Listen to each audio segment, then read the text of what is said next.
성경 5페이지에 있습니다.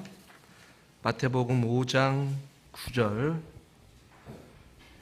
같이 한 목소리로 읽겠습니다. 마태복음 5장 9절입니다. 화평하게 하는 자는 복이 있나니 그들이 하나님의 아들이라 일컬음을 받을 것이며. 아멘. 주일 오전 예배 나오신 여러분들을 환영하고 축복합니다. 네. 교회 김장을 하나님의 은혜 가운데 잘 마쳤습니다. 올 한 해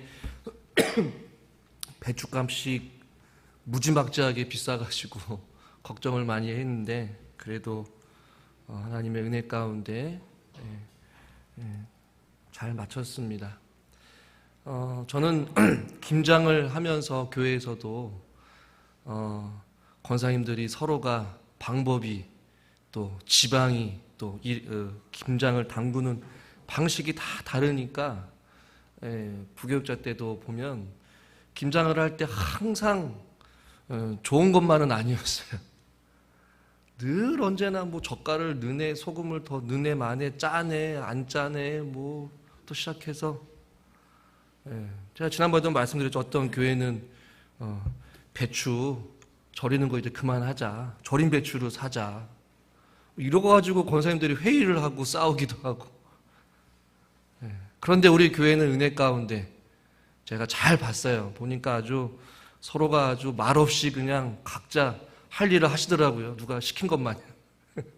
근데 참 은혜롭게 몸이 불편하셔도 쩔뚝쩔뚝 거리면서 오셔가지고 팔을 담고 마늘도 빠시고 뭐 김장도 하시면서 또 하시고, 몸이 불편하신 분들도 둘러보시고, 또 남전도회에서 고기도 찬조하시고. 아멘. 또 보이지 않게 또 관심과 사랑, 또 기도 해주신 우리 성도님들 너무나도 대단히 감사합니다. 할렐루야. 네. 그래서 올 한 해에도 내년까지 김치를 아주 잘 먹을 수 있어서 감사해요. 사랑하는 성도 여러분, 저는 이제 화평에 대해서 화평케 하는 자는 복이 있나니라는 말씀을 나누고 있어요. 제가 김장을 예를 들었지만 이 교회 안에서도 사소한 일들 때문에 서로가 다투는 일들이 굉장히 많이 있단 말이죠. 특히 좀 죄송한 표현이지만 나이가 들면 들수록 더 어린아이에 가까워지다 보니까 아주 조그만한 일에 어떻게 할까요? 서운해요. 아멘을 안 하신 거 보니까 인정할 수 없다. 맞아요. 나이가 들면 들수록 이 서운함의 그 수치가 점점 높아지는 것 같아요. 그러니까 이해해야 돼요. 우리 젊으신 분들은. 저도 이해를 하려고 부단히 또 애씁니다. 우리 성도님들. 제가 아직 나이가 40대인데 제 생각은 항상 80대, 90대 수준에서 생각을 해야 여러분들이 이해가 되는 거예요. 제 기준에서는 도저히 이해가 안 돼요. 그런데 70대, 80대로 가보니까 그럴 수도 있지 라고 하면서도 다시 40대로 돌아오는 제 모습을 보면서 내가 아직 이렇게 새파랗게 젊은데 내 사고방식은 70대, 80대 사고방식으로 말씀을 준비해야 되나 가끔 그런 혼란이 있을 때가 있어요. 오늘 화평케 하는 자는 복이 있나니 라는 말씀이 있는데요. 여기서 말하는 이 화평케 하는 자는 화평을 만드는 자입니다. 성경이 말하는 평화, 화평 혹은 평강은 하나님께서 창조하신 모든 영역에 임하는 평화이며 그 안에서 사람들과 함께 누리는 평화인 줄 믿으시길 바랍니다. 그런데 이 평화는 무엇으로 이루어지냐면 예수 그리스도의 십자가로 인하여서 그 평화가 이루어지는 것이. 인간이 애쓴다라고 해서 평화가 이루어지는 것 아닙니다. 오직 예수 그리스도의 십자가. 그래서 하나님께서는 십자가를 하나님께서 지정하신 평화의 도구인 것이 유일한 것입니다. 우리가 누구와 먼저 화평을 해야 되느냐? 가장 먼저는 이 수식적으로 생각을 해보면 우리가 화평한 자가 되기 위해서 먼저는 우리가 먼저 하나님과 화평을 해야 할 수 있는 것이. 로마서 5장 1절 말씀을 같이 한번 읽어볼까요? 그러므로 우리가 믿음으로 의롭다 하심을 받았으니 우리 주 예수 그리스도로 말미암아 하나님과 화평을 누리자. 누구로 말미암아? 우리의 노력으로 말미암아? 사람으로 말미암아? 아니에요. 예수 그리스도로 말미암아 하나님과 화평을 누리자라고 말씀하고 있어요. 우리는 유일하게 예수 그리스도를 통해서만이 하나님과 화평할 수 있고 또 수평적으로는 사람과 화평할 수 있는 것이. 하나님과 화평하지 않으면 참된 평화를 누릴 수 없다라는 것이. 하나님을 온전히 믿지 않으면서 평안하다라는 것은 다 거짓입니다. 그 평안이 있다라고 해도 그 평안은 잠시 왔다 없어지는 평화일 거예요. 오직 우리에게 주실 수 있는 유일하신 분은 평강의 아버지이신 하나님 아버지로부터 나오는데, 그 평강을 누리기 위해서는 예수 그리스도로 말미암아 하나님과 화평을 누릴 수 있는 것이에요. 성경은 분명하게 말합니다.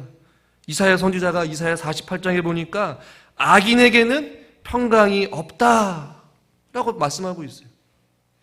악인은 하나님을 모르는 자들, 예수 그리스도의 십자가의 구속하심의 은혜를 경험하지 못한 자들, 하나님과 상관없이 살아가는 자들에게는 그 어떠한 평강도 있을 수 없다라고 말하고 있어요. 많은 사람들이 세상에서 즐거움을 찾으면서 평강을 찾으려고 해요. 평온한 쉼과 세상의 즐거움과 때로는 어떠한 부요함과 때로는 어떤 세상의 즐거움과 혹은 돈으로 인하여서 다양한 방법으로 평강을 찾으려고 합니다. 그러나 그것은 다 헛된 것이에요. 악인에게는 그 어떠한 평강도 누릴 수가 없습니다. 저는 우리 사랑하는 성도님들이 하나님께서 주시는 이 여호와 샬롬, 이 평강의 은혜를 마음껏 받아 누릴 수 있기를 주님의 이름으로 축원합니다. 그런데 이 평화를 가로막는 것들이 있어요. 여러분, 무엇이 있겠습니까? 하나님과 우리 사이를 단절되게 하는 것, 무엇이 있을까요? 네? 바로 죄인 것이죠.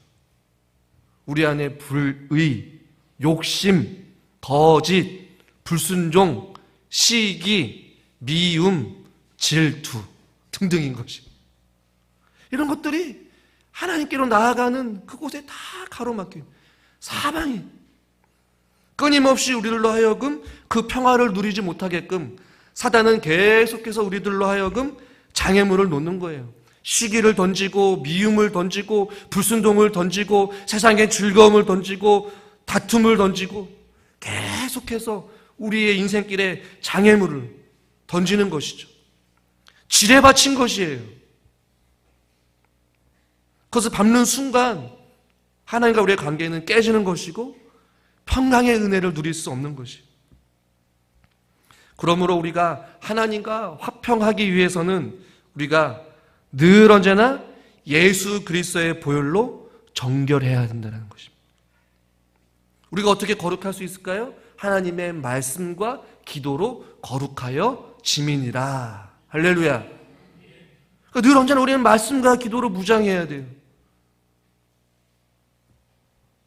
말씀의 검으로 우리 앞에 있는 수많은 장애물, 하나님께로 나아가는 우리를 가로막고 있는 수많은 죄악들을 예수 그리스도의 보혈로, 예수 그리스도의 이름으로, 예수님의 말씀으로 물리쳐야 될 줄 믿습니다. 그리고 기도하는 것이죠. 주여, 우리를 정결케 하여 주시옵소서. 주의 보혈로 씻겨 주시옵소서. 주의 보혈을 의지하며 나아갑니다. 그럴 때 주의 은혜로, 주의 보혈로 정결케 된 자들만이 하나님의 이 평화의 복을 받아 누릴 수 있는 것입니다. 여러분, 예배를 드려도, 찬양을 드려도, 기도를 해도 왜 기쁨이 없고 감사가 없고 평안이 없는 줄 아십니까? 우리 안에 가로막혀 있는 것을 해결하지 않았기 때문에 그래요. 아무리 하나님의 말씀이 울려 퍼지고 선포돼도, 아무리 진리의 빛을 밝게 비춘다 할지라도 우리 안에 죄악으로 가로막힌 그 커튼을 치우지 않으면 그 어떠한 진리의 빛도, 그 어떠한 평강도, 그 어떠한 은혜도 누릴 수 없는 것이에요. 볼 수 없는 것입니다. 그러나 우리는 그 그리스도의 보혈의 은혜를 가볍게 여겨요. 그리스도의 예수 그리스도의 이름을 우리는 너무나도 하염없이 막연하게 느낀다라는 것입니다.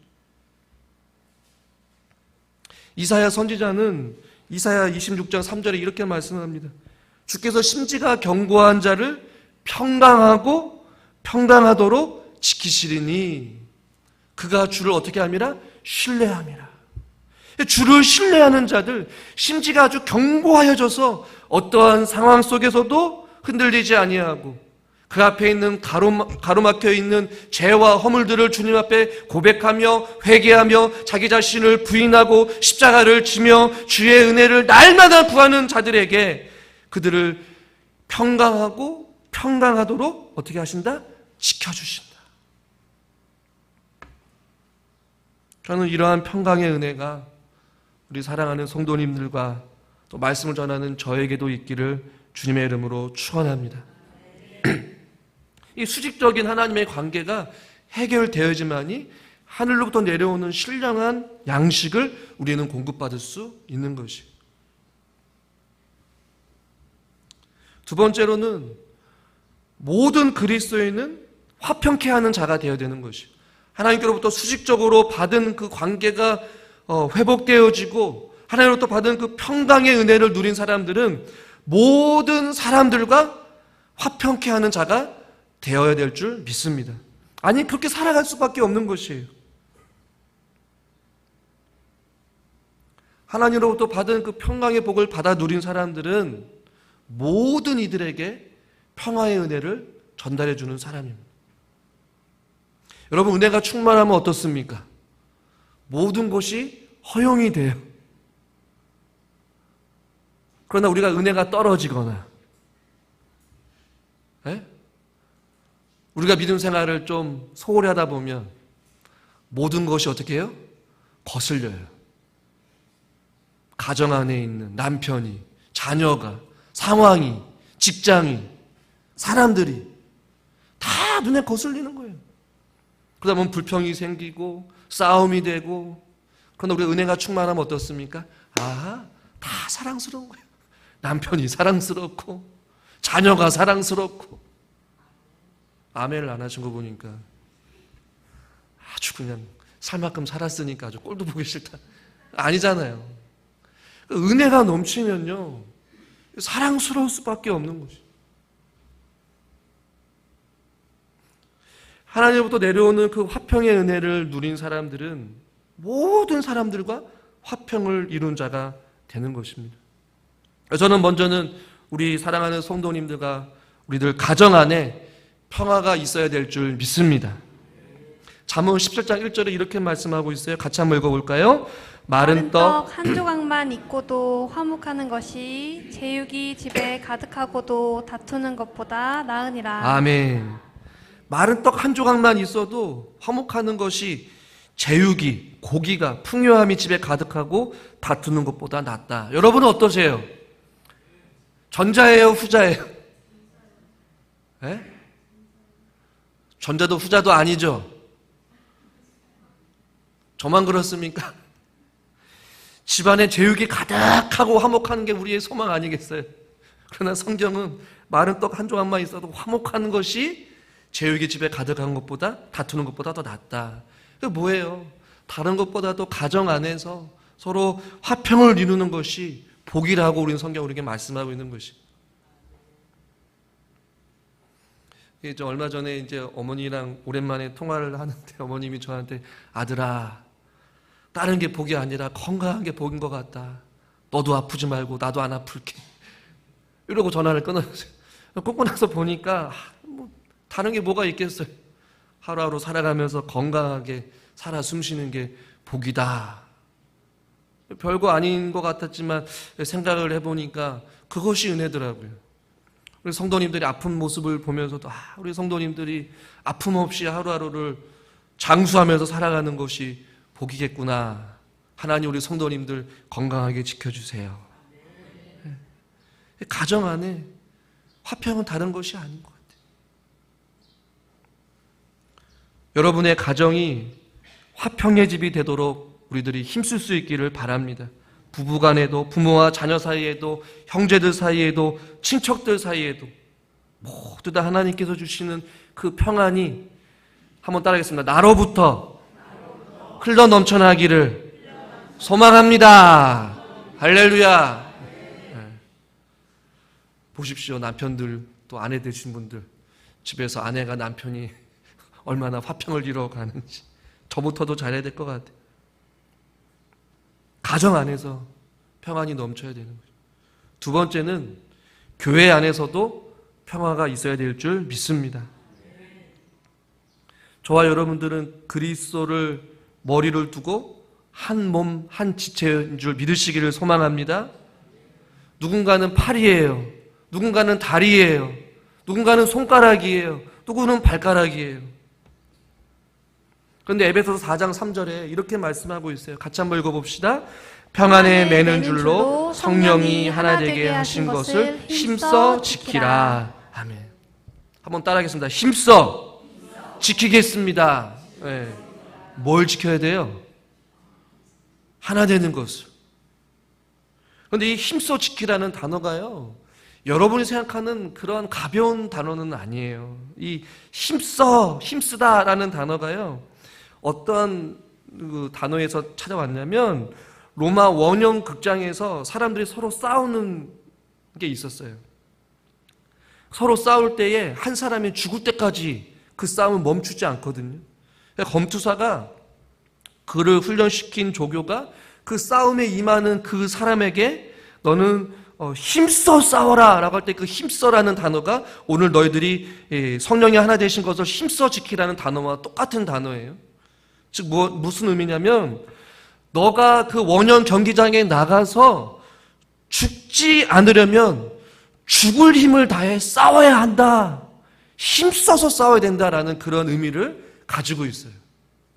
그런 의미에서 에베소서 4장 3절을 다시 한번 읽어드리면 평안에 매는 줄로 성령이 하나 되게 하신 이 공동체를 하나 되기 위하여서 우리는 죽을 각오를 하고 죽을 힘을 다하여서 하나 된 것을 지켜야 한다. 이렇게 번역을 할 수 있는 거예요. 여러분, 교회 안에 평화가 있어야 되는데 교회가 힘써 지키는 이런 영적인 치열한 싸움이 있어야 된다는 것이에요. 목사님 그냥 좋은 게 좋은 거라고 그냥 하면 되죠. 아닌 것이에요. 하나님의 거룩한 백성들이 사랑 안에서 화목하고 서로 격려하고 서로 위로하고, 할렐루야, 서로 화목하고 서로 격려하는 걸 원치 않으신가 봐. 뭐 이렇게 불만이 많으신가. 사단은요, 하나님의 사람들이 모여서 예배드리는 것 자체를 싫어해요. 구역 안에서 모여서 서로 화목하고 찬양하고 예배하고 같이 울며 기도하는 그 꼴을 못 봐요. 계속 다투게 해요. 서운한 마음을 들게 하고 미움의 마음을 들게 하고 서로 시기의 마음을 들게 하고 서로 흉을 보게 해요. 성도는 목회자는 성도를 서로 싸우게 해요. 그것이 사단이 원하는 것이에요. 그것을 알기 때문에 바울은 하나님께서 너희를 그리스도의 사랑 가운데서 하나 되게 해주신 그 십자가의 보혈로 한 형제요 자매가 된 너희들이 그것을 하나 되는 것을 죽을 각오를 다하여서 그 공동체, 그 교회를 지키라는 것이에요. 여러분, 치열한 싸움이 우리 가운데 있어야 됩니다. 얼마나 교회 안에 다툼과 분쟁이 있는지 몰라요.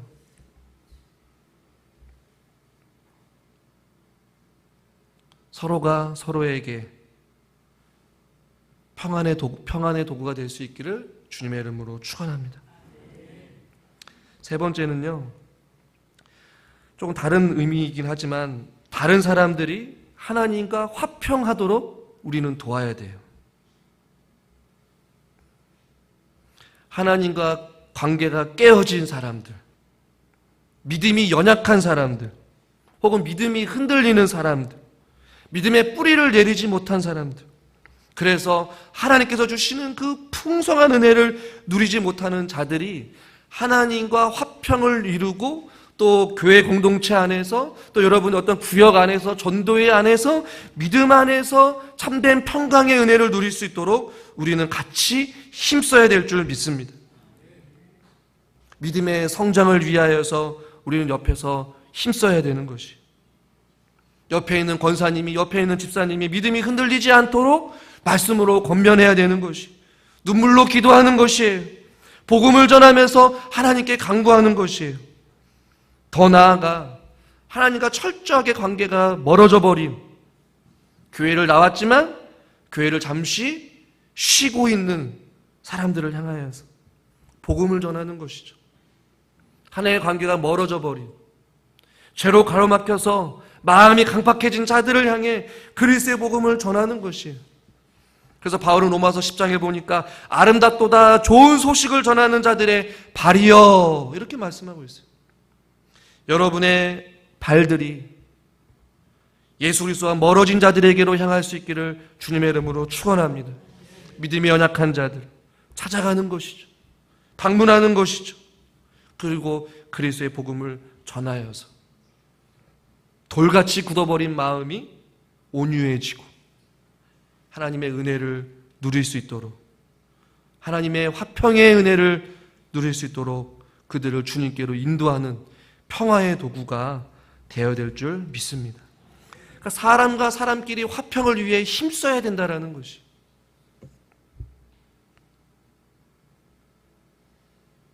제가 한번 예전에 예화로 한번 들은 적이 있었습니다. 저는 아직까지도 평생을 잊지 못하는 몇 가지 사건 중에 하나인데, 권사님 두 분이서 사소한 일로 인하여서 너무나도 심하게 싸웠어요. 그래서 또 다른 권사님들과 함께 집을 찾아갔습니다. 억지로 찾아갔어요. 싸웠던 그 권사님과 함께 질질 끌고 가서 서로가 눈도 안 마주쳐요. 한 10분 동안 서로 실갱이를 하면서 싸우더라고요.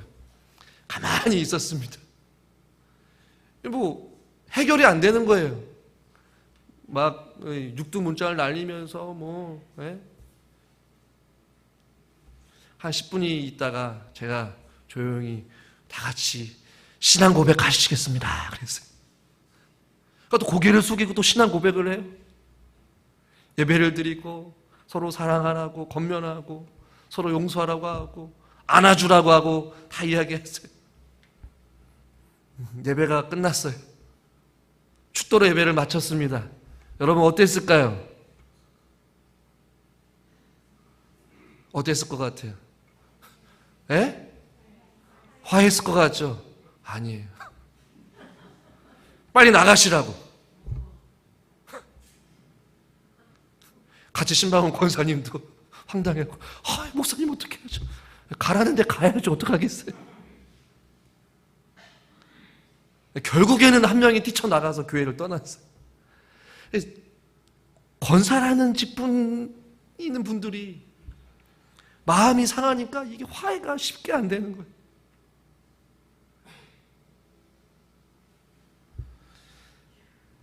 한숨이 나오죠. 여러분, 이것이 다른 교회 이야기가 아니에요. 얼마든지 우리 안에서 일어날 수 있는 일입니다. 그 때문에 화평케 하는 것이 결코 쉬운 것이 아니에요.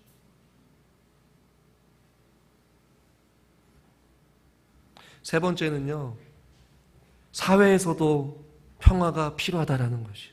우리가 살고 있는 이 나라와 이 민족 가운데 하나님께서 저와 여러분들을 화목케 하는 직분을 저와 여러분들에게 주신 줄 아십니까? 혹시?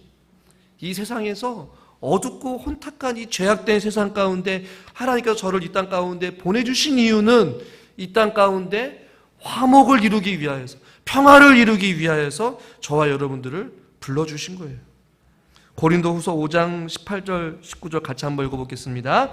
모든 것이 하나님께로서 났으며 그가 그리스도로 말미암아 우리를 자기와 화목하게 하시고 또 우리에게 화목하게 하는 직분을 주셨으니 곧 하나님께서 그리스도 안에 계시사 세상을 자기와 화목하게 하시며 그들의 죄를 그들에게 돌리지 아니하시고 화목하게 하는 말씀을 우리에게 부탁하셨느니라. 아멘. 18절에 보니까 우리에게 화목하게 하는 직분을 주셨으니, 이건 모두에게 해당되는 것이에요. 그래서 19절에 보니까 세상을 자기야 화목하게 하시며 그들의 죄를 그들에게 돌리지 아니하시고 화목하게 하는 말씀을 누구에게 부탁하셨더라? 우리에게 부탁하셨더라. 화목하게 하는 말씀이 무슨 말씀입니까? 하나님의 말씀 아니겠어요? 하나님께서 저와 여러분들에게 화목하게 하는 직분을 주셨다는 말이에요. 그 직분을 가지고 우리가 이 땅 가운데서 어떠한 자로 살아야 되는 것이에요? 평화의 도구로 살아가는 것이에요. 죄로 인하여서 가로막혀 있는 사람들에게, 평화를 모르는 자들에게, 생명이 없는 자들에게, 영생의 복을 모르는 자들에게, 조금 더 구체적으로는 예수 그리스도를 모르는 자들에게 우리는 화목하게 하는 직분을 주셨기 때문에 그들에게 나아가는 것이죠. 그래서 무엇을 말하는 것입니까? 이 땅 가운데 평강의 왕으로 오신 우리의 영원한 구원자이신 예수 그리스도를 믿어야지만이 여러분의 삶 속에, 당신의 삶 속에 여호와 샬롬의 은혜가 임하게 될 줄 믿습니다. 그 샬롬의 은혜는 영원하다라는 것을 우리는 보여줘야 되는 것이에요. 어두운 가운데 저와 여러분들이 가서 어떻게 되는 것이에요? 하나님의 빛을 밝게 비춰야 되는 빛의 자녀들이라는 것이에요. 맛을 잃어버린 그곳에 가서 하나님의 소금이 되어서 하나님의 참된 진리의 말씀을 선포함으로 말미암아 죽어있는 영혼들이 살아나게 되는 그런 일들 가운데 저와 여러분들을 하나님께서 직분을 허락해 주셨다는 것이에요. 여러분, 우리 이 나라와 민족을 위해서 장로님도 기도하셨어요. 우리가 살고 있는 이 나라와 민족을 위해서 기도해야 될 줄 믿습니다. 그것이 평화의 도구로 우리가 쓰임받는 하나님의 살아가는 이유인 것이에요. 하나님, 이 땅 가운데 하나님의 평화가 임할 줄 믿습니다. 하나님을 모르는 자들에게 그리스도의 복음을 통하여서 하나님의 사랑의 빛을 비춰주시고 사망의 그늘에 앉아 자기 자신이 영원히 죽을 수밖에 없는 비참한 인생을 살아야 됨에도 불구하고 그것을 깨닫지 못하는 자들을 향하여서 주여 긍휼의 빛을 비춰주시고 진리의 빛을 비춰주셔서 저 불쌍한 영혼이 주께로 돌아올 수 있는 그 은혜를 허락해 주시옵소서. 그런 기도가 저와 여러분 가운데 필요한 것이죠. 그리고 여러분이 속한 주변에 있는 사람들에게 그리스도의 복음을 전하는 자들이 되어야 되는 것이죠. 다툼이 있는 곳에, 싸움이 있는 곳에, 미움이 있는 곳에 찾아가서 평화의 도구가 되어서 우리들이 그곳에 임할 때에 사랑이 넘치고 은혜가 넘치고 회복이 있고 기쁨이 넘치고 평안이 넘치는 그러한 삶을 살아가야 되는 것이죠. 여러분 잘 아시는 성 프란시스코의 기도가 있습니다. 자막을 보시면 주여 나를 평화의 도구로 써주소서, 미움이 있는 곳에 사랑을 심게 하소서, 다툼이 있는 곳에 용서를, 분열이 있는 곳에 일치를, 오류가 있는 곳에 진리를, 의혹이 있는 곳에 믿음을, 절망이 있는 곳에 희망을, 어둠이 있는 곳에 빛을, 슬픔이 있는 곳에 기쁨을 가져오는 자 되게 하소서. 오 주님, 저로 하여금 위로받기보다는 위로하며 이해하기보다는 이해하고 사랑받기보다는 사랑하게 하소서. 할렐루야. 이것이 저와 여러분들의 기도 제목이 되었으면 좋겠습니다. 주님, 나를 평화의 도구로 사용하여 주시옵소서. 우리 가정에서 평화의 도구가 되게 해주시고, 우리 교회에서도 평화의 도구가 되게 해주시고, 우리의 직장에서도 만나는 모든 이들에게 이 평화의 도구로 나를 사용하여 주시옵소서. 주는 나에게 화목해 하는 그 직분을 우리에게 허락해 주셨는데 내가 내 나이에 걸맞게, 내 직분에 걸맞게 사랑하는 모든 이들에게 화목해 하는 이 평화의 도구로 나를 사용하여 주셔서 내가 밟는 모든 땅 그곳에 하나님의 은혜가 넘치고 내가 만나는 모든 이들에게 그리스도의 참 평강의 복을 흘려보내는 그런 하나님의 평화의 도구 바로 내가 되기를 소망합니다. 기도하겠습니다. 하나님 아버지, 우리를 하나님의 평화의 도구로 불러주시고 이 세상에 살아가면서 주님 오실 그날까지 화목해하는 자의 삶을 살기를 간절히 소망합니다. 하나님, 먼저 우리가 예수 그리스도로 말미암아 하나님과 먼저 화평을 이루게 하여 주시옵시고, 우리가 속한 가정, 또 우리가 속한 교회, 우리가 속한 이 지역, 또 이 나라, 이 민족을 향하여서 우리가 하나님의 귀한 평화의 도구로 쓰임받는 하나님의 귀한 성도님들 되게 하여 주시옵소서. 예수님의 이름으로 기도드리옵나이다. 아멘.